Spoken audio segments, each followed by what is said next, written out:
Hello students, हमने पिछली video में इस चैप्टर की बात करी थी electric charge, electric current, potential difference and electrical components के बारे में। आज हम इस वीडियो में एक बहुत इंपॉर्टेंट टॉपिक डिस्कस करने वाले हैं, ओम्स लॉ। इस टॉपिक से 100% आपके एग्जाम में न्यूमेरिकल या कंसेप्चुअल क्वेश्चन आता है, तो इस बहुत इंपॉर्टेंट वीडियो होने वाली है, तो इस वीडियो को आप एंड तक देखें। इस वीडियो में हम बात करेंगे Ohm's law, resistance, factors affecting resistance, resistivity and factors affecting resistivity के बारे में। तो सबसे पहले हम बात करते हैं ओम्स लॉ की। ओम्स लॉ कहता है कि the current flowing through a conductor is directly proportional to the potential difference applied across it, या potential difference across the 2 points of a metallic conductor is directly proportional to the current passing through the circuit provided temperature remains constant। Simple भाषा में अगर हम इसको समझें तो ये कहता है कि आपके पास अगर कोई कंडक्टर है, उस कंडक्टर के अक्रॉस अगर हम बैटरी लगाते हैं, क्योंकि आपको पता है कि कंडक्टर में करंट तभी फ्लो करेगा अगर हम उसके अक्रॉस क्या लगाएंगे, बैटरी। और बैटरी से होता क्या है, उसके अक्रॉस एक पोटेंशियल डिफरेंस, उस कंडक्टर के एंड्स के अक्रॉस एक पोटेंशियल डिफरेंस डेवलप होगा, और उस पोटेंशियल डिफरेंस की वजह से ही आपके चार्जेस क्या करेंगे, फ्लो करेंगे, और चार्जेस के फ्लो की वजह से ही क्या आएगा, आपका करंट आएगा। तो ओम्स लॉ कहता है कि जितना ज़्यादा आप पोटेंशियल बढ़ाते जाएंगे, जितना ज़्यादा आप वोल्टेज की वैल्यू बढ़ाते जाएंगे, उतना ज़्यादा ही सर्किट में क्या आएगा, आपका करंट आएगा। और इसको हम बताते हैं डायरेक्टली प्रोपोर्शनल रिलेशन से। डायरेक्टली प्रोपोर्शनल का मतलब होता है एक चीज़ को बढ़ाने से दूसरी चीज़ भी क्या हो, अगर बढ़ती हो।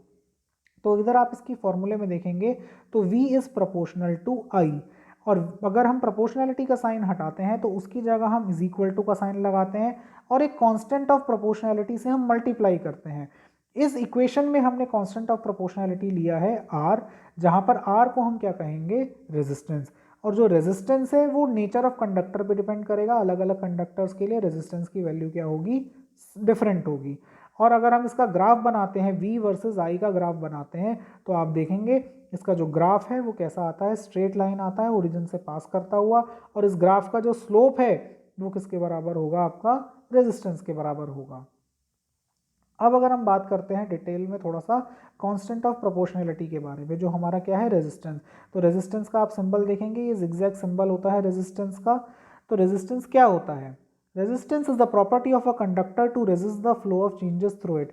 रेजिस्टेंस का मतलब होता है ये एक मटेरियल जो कंडक्टर है उसकी प्रॉपर्टी है, जो अपने अंदर से फ्लो होने वाले करंट को क्या करे, रेजिस्ट करे, उसको अपोज करे, वो उसको पास होने ना दे, उसको हम क्या बोलते हैं, रेजिस्टेंस। और ऐसा यूनिट ऑफ रेजिस्टेंस क्या होती है, ओम।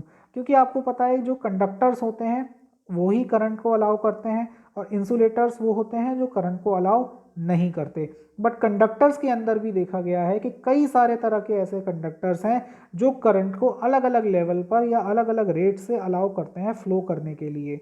तो अब अगर हम बात करते हैं इसकी एसआई यूनिट की, एसआई यूनिट क्या होती है इसकी, ओम, और इसका सिंबल आप देख सकते हैं।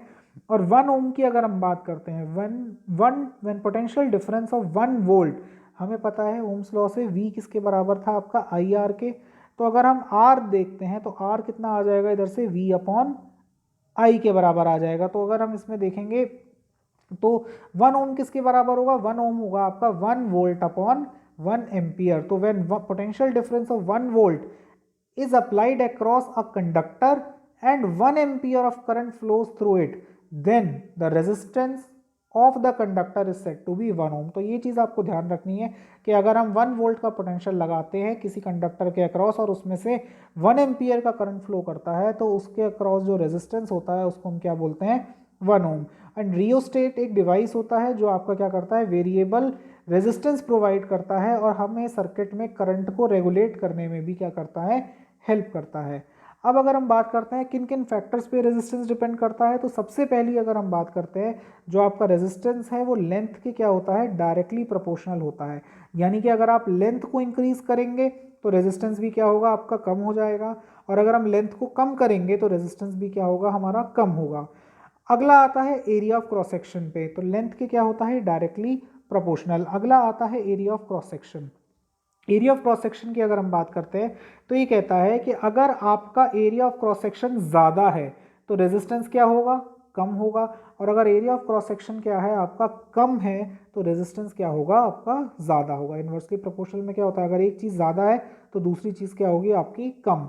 अगर हम टेम्परेचर की बात करते हैं तो टेम्परेचर के बढ़ाने से रेजिस्टेंस क्या होता है आपका बढ़ता है।